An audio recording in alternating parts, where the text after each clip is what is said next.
Bonsoir à tous, bienvenue à ce flash d'information. Le premier salon international des ressources extractives en Côte d'Ivoire a ouvert ses portes aujourd'hui au parc des expositions d'Abidjan. Le chef de l'État, Alassane Ouattara, a présidé l'ouverture des travaux. Pendant 6 jours, les acteurs du secteur énergétique vont plancher sur le développement durable des industries extractives et énergétiques. Quelle politique et stratégie? Les objectifs assignés sont clairs, stimuler davantage les investissements privés nationaux et internationaux et assurer une meilleure répartition des richesses générées. La Côte d'Ivoire affiche sa volonté de transformer les secteurs miniers, pétroliers et énergétiques en moteur de croissance économique. Je vous propose d'écouter un extrait de l'intervention du vice-président ivoirien Timoko Meliet-Kony. Monsieur le vice-président, nous vous remercions d'avoir répondu à notre invitation. Vous êtes venu ouvrir ce salon à nos côtés et cela illustre la qualité des relations d'amitié et de coopération entre nos deux pays et entre nos deux chefs d'État, leurs excellences, M. Alassane Ouattara et Bola Tinubu. Votre participation confirme aussi la volonté pour nos deux nations de l'espace CEDEAO de mettre en synergie la vision d'une région dynamique et intégrée au service de la prospérité de nos populations. Excellence, Monsieur le Président de la République, je voudrais saluer aussi la distinguée présence de Son Excellence Madame Ingrid Molestad, ambassadeur du Royaume de Norvège, pays à l'honneur de cette première édition du CIREX, parce que mondialement reconnu pour sa gestion exemplaire des ressources naturelles.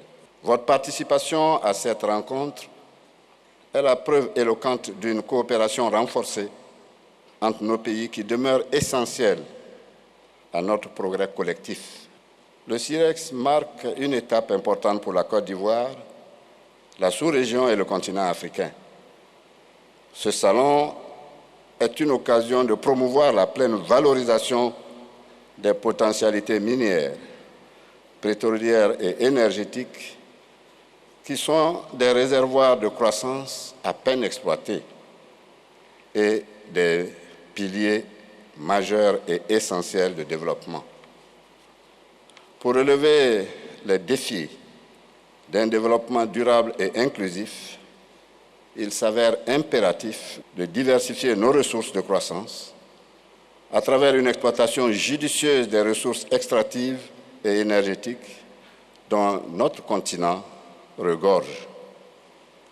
Il s'agit prioritairement d'en faire des leviers stratégiques pour transformer nos économies, réduire les inégalités et améliorer les conditions de vie des populations.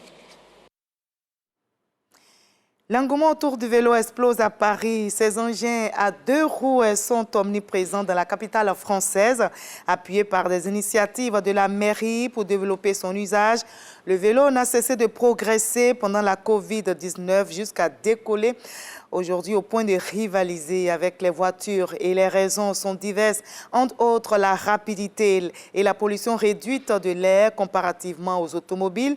Dans ce 20h, notre reporter Ali Diomandé de Retour de France nous proposera de voir le boom des vélos à Paris. Et la FAO qui tire la sonnette d'alarme en République démocratique du Congo. Près d'un quart de la population, soit un peu plus de 25 millions de personnes, souffrent de famine, dont 3 millions en situation d'urgence humanitaire. Et bien, pour répondre à cette crise, l'Organisation des Nations Unies pour l'alimentation et l'agriculture recherche 330 millions de dollars. La directrice générale adjointe de la FAO vient justement d'effectuer une tournée dans l'est du pays où elle a notamment rencontré des déplacés. et ces jours de vote en Namibie. Près d'1 500 000 électeurs sont aux urnes pour élire leur président de la République et renouveler leur Parlement. 15 candidats briguent la magistrature suprême après le décès en février dernier de l'ancien président Hage Geingob. L'actuel dirigeant du pays, Nangolo Mbumba, qui a succédé au défunt président, ne se présentera pas au scrutin. Parmi les principaux candidats, on peut citer notamment la vice-présidente sortante du parti au pouvoir. Notez que c'est la seule femme en lice pour le fauteuil présidentiel. Quant aux législatives, 21 partis se disputent les sièges à l'Assemblée nationale. Et on termine par cette nouvelle triste. On l'a appris aujourd'hui. Le futur directeur de l'OMS pour l'Afrique s'est éteint. Le Tanzanien Faustin Ndugulil est décédé à l'âge de 55 ans. L'ancien vice-ministre de la Santé et député d'une circonscription de la capitale économique Dar es Salaam devrait prendre fonction en février 2025 pour un mandat de 5 ans.